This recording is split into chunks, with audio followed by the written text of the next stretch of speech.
আমি খুব সহজে রোজা রাখতে চাইতাম না।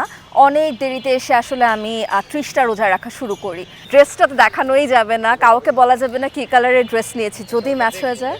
এই বছর রমজান মাসে আমার কাজের চাপ অনেক কম। আমার মনে আছে ছোটোবেলাতে আমি রোজা রাখতে একটু মানে কষ্ট ফিল করতাম। আমি খুব সহজে রোজা রাখতে চাইতাম না। অনেক দেরিতে এসে আসলে আমি 30টা রোজা রাখা শুরু করি। তো মাঝখানে কয়েকদিন দেখছিলাম ফেসবুকে ঘুরছে অর্ধেক রোজা অর্ধেক রোজা। আই এম দ্যাট পার্সন যে অর্ধেক রোজা রেখেছি, 12টা পর্যন্ত রোজা রেখে দেন মাম্মা আমার ক্ষুধা লেগেছে, মাম্মা আমার পানি পিপাসা পেয়েছে, আচ্ছা পানি খেয়ে ফেল। এটা একটা আরেকটা রোজা রাখার সিস্টেম ছিল আমার। 1 তারিখে রোজা রাখবো, মানে প্রথম রোজাটা রাখবো, 30 নম্বর রোজাটা রাখবো, 27 নম্বর রোজাটা রাখতে হবে যেহেতু লাইলাতুল কদর। তো হ্যাঁ, এরকম স্মৃতি আছে আমার। আর তারপর যখন থেকে লাইক না সিরিয়াসলি নিয়ে নিলাম রোজাটাকে, তখন থেকে তো একদম 30টা রোজা, ঝড় তুফান যাই আসুক না কেন যেইভাবে 30টা রোজা রাখা পসিবল হয় রেখে ফেলি আর কি।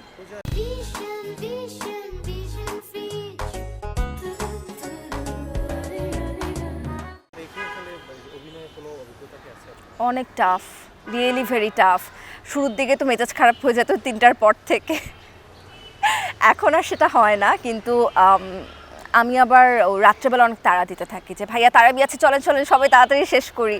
তো অনেক সময় দেখা যায় আসলে টিমের সবাই যাচ্ছে কিন্তু পসিবল হচ্ছে না, লেট হয়েই যায়।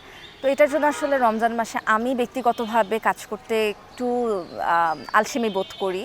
আমার কাছে মনে হয় যে বাকি 11টা মাস তো কাজ করছি, একটা মাস কাজ না করলে কি যায় আসবে। তো লাকিলি গত 2 বছর এটা নিয়ে অনেক কমপ্লেন দিচ্ছিলাম, এই বছর এসে আমার দোয়া কবুল হয়েছে। এই বছর রমজান মাসে আমার কাজের চাপ অনেক কম। I am so happy with ইট।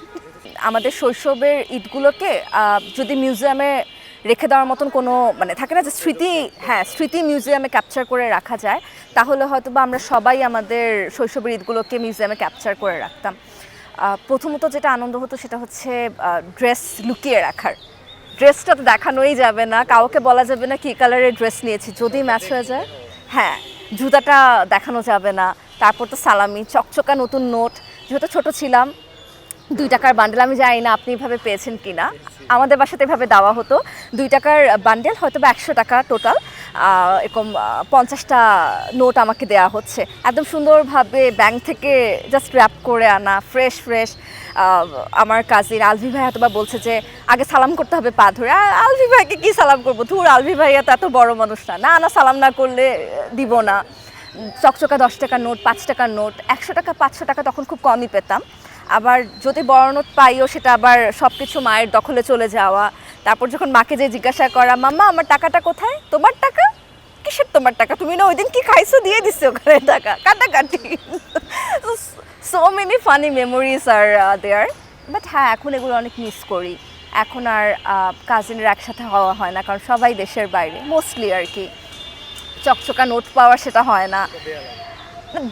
দেয়াটা নিয়েও সমস্যা নাই, কিন্তু দেয়ার মধ্যেও না ওই তৃপ্তিটা নাই আর কি, যেটা আসলে আমি পেয়েছি সেটা আমি আমার ছোটোদেরকে সেই তৃপ্তিটা দিতে পারছি না। কারণ এখন আমার কাছে মনে হয় যে মানি মেকিং বিকাম সো ইজিয়ার।